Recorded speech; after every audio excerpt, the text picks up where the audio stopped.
In today's video, I'm going to teach you how to mark a message as unread in Microsoft Teams. This is a really handy feature if you've opened a message but don't have time to respond right away, and you're worried you might forget about it later. Marking something as unread basically lets you turn that message back into a reminder, so it stands out in your chat list again. First, go ahead and open Microsoft Teams and make sure you're signed in. Once you're on the main screen, look for the chat option. You'll usually see this on the left-hand side of the app, represented by a speech bubble icon. Click on Chat to open your list of recent conversations. This is where all your one-on-one chats, group messages, and recent threads will appear.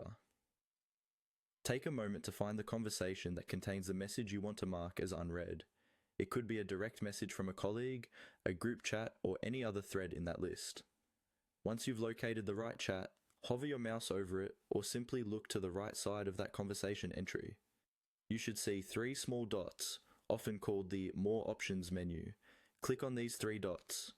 This opens a small menu with several options related to that chat.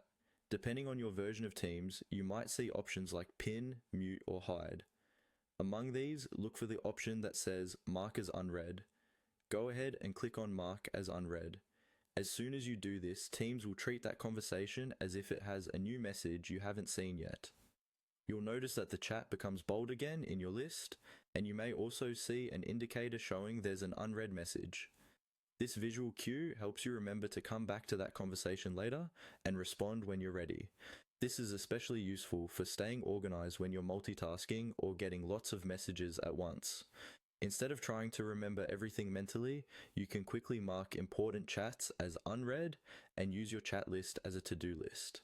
If you change your mind or open the chat again, it will automatically go back to the read state once you view the messages, just like any normal conversation. And that's all you need to do. By using the chat section, opening the More Options menu, and selecting Mark as Unread, you can easily keep track of the messages that still need your attention in Microsoft Teams.